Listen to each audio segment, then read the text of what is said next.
Dalawa kayo? Meron po akong nunal sa mukha. Isa sa mga palatandaan. Ako din meron. Lumaki ako sa sitio Rasana kung saan huling nakita ang anak ni Doña Katrina Laude. Napadpad naman po ako sa Maynila dahil po sa mga kumupkup po sa akin. Meron ako nitong kwintas na huling nakitang hawak-hawak ito ng anak ni Doña Katrina Laude. Meron din po ako.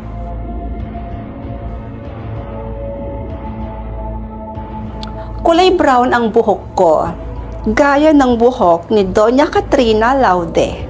Itim ang buhok ni Mama at hindi brown. Hindi kaya nagpapanggap lamang kayong dalawa? Dahil alam kong alam niyo na rin naman na sobrang yaman at makapangyarihan niyang si Doña Katrina Laude. Hindi ko habol ang pera, miss.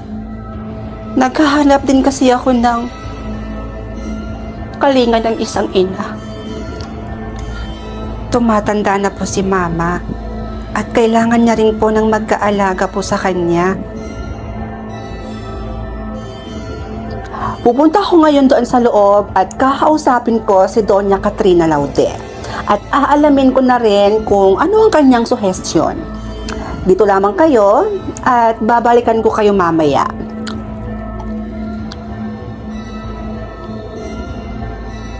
Peke ang nunal mo. Hindi peke ang nunal ko. Baka yung sayo ang peke. Siguro, grabe na yung pangangailangan ng pamilya mo na umabot ka sa pagpapanggap bilang ako. Marami kaming kumpanya sa Maynila. Hindi ko habol ang pera. Eh, yun naman pala. So, hayaan mo na sa akin to. Ipaubaya mo na to sa akin. Ano? Hoy, kayong mga bigkaon bahugbila, tama na yung pagtatalo nyo. Hoy na kayo at pinapapasok na kayo ni Madam.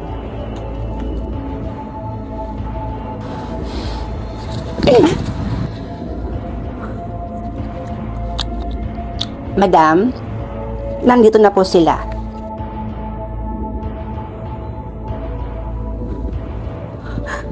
Mama, kay tagal ko pong hinintay na makita kayo. Mami? Mami, finally nakita ko na kayo. Ladies, magsiuwi na kayo. Nagsasayang lang kayo ng oras. Nanay nga talaga kita. Magkaugali tayo eh. Mami, kaya kong patunayan sa kahit na anong paraan na ako ang anak mo.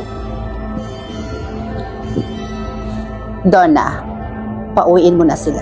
Aalis lamang ako kung sakaling pumayag po kayong magpa-DNA test po tayo.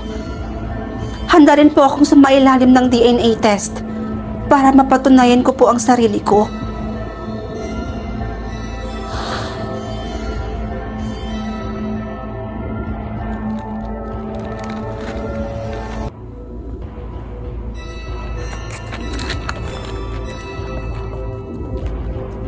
Madam and ladies, may resulta na ang DNA.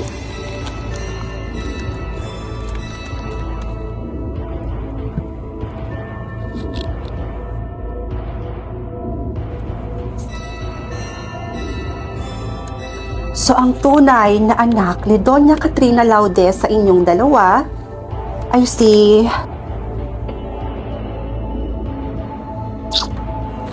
wala. Ano? Teka, paano nangyari yun? Sabi ko naman sa inyo, nagsasayang lang kayo ng oras dito. Lalaki ang hinahanap kong anak at hindi babae. Kaya kung ako sa inyo, bago pa ako magtawag ng pulis at ipakulong kayo dahil sa pagpapanggap ninyo, ay umalis na lang kayo. Pera na naging bato pa.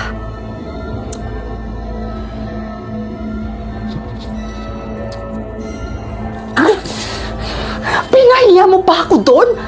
Akala ko ba gagawan mo ng paraan, tapos palalabasin mo ako yung totoong anak? Hindi ko naman kasi alam. Basta ang alam ko lang, pinapahanap lang, ganun. Hindi ko naman alam na lalaki pala yung anak na hinahanap niya. Kaya akala ko makakalusot ka. Natulingan ka pa namang assistant, tapos wala kang alam? Wala kang kwenta?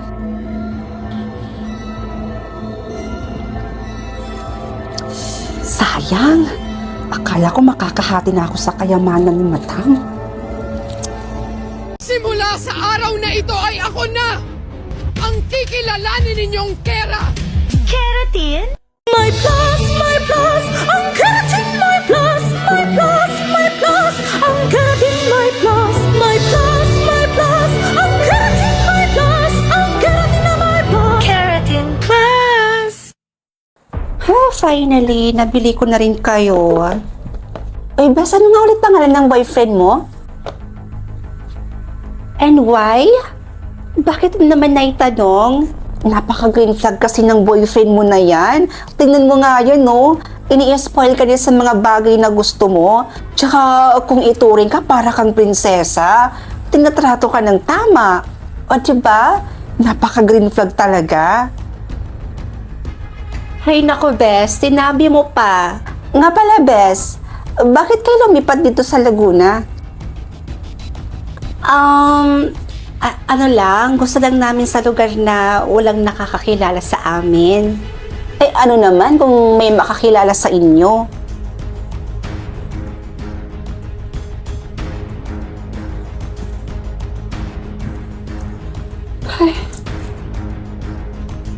Ay, taray. May babae, bakit ngayon ka lang? Anniversary kasi namin ng boyfriend ko. Kaya nag-check-in kami sa... Alam mo na. Oy, sana all. Uy, siya nga pala, Bes. May dumating dito kanina na sulat. Galing daw kay...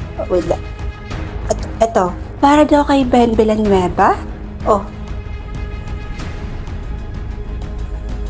Sino yan? Kapatid mo ba? Oo. Oh, para daw sa kanya yan. Babe naman yung kamay mo. Masakit. Huwag mo masyadong ipasok. Hay nako, sobrang traffic talaga. Pasensya ka na, Besa. Ngayon lang ako Ay, sorry. Bes, nandito ka na pala. Nandito pala yung jowa mo. Sinamahan niya lang ako kasi mag-isa ko lang kanina. Babe, si Karen, siya yung kasama ko dito sa boarding house at best friend ko.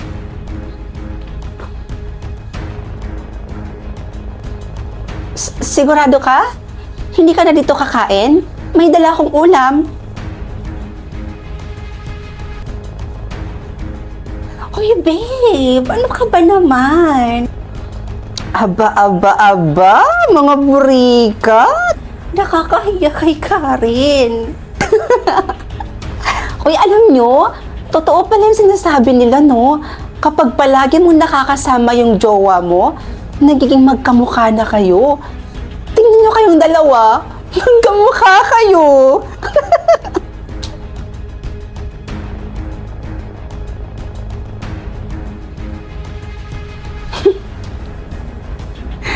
Sige. Ingat ka, ha? Bye. Hatid ko muna sa labas yung boyfriend ko, Bes, ha? Sige.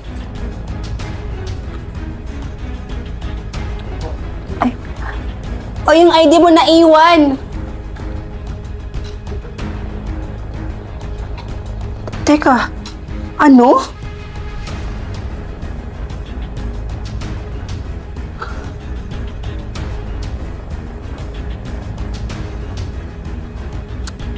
Bes, kamusta naman yung pasok mo? Tapatin mo nga ako. Anong ibig sabihin nito?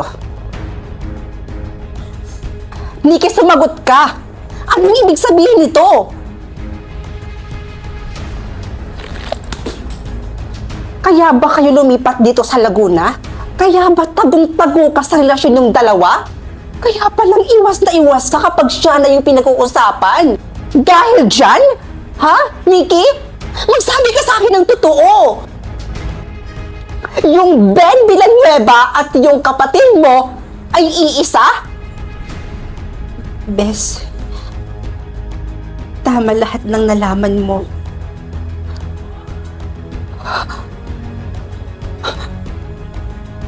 Bes, please.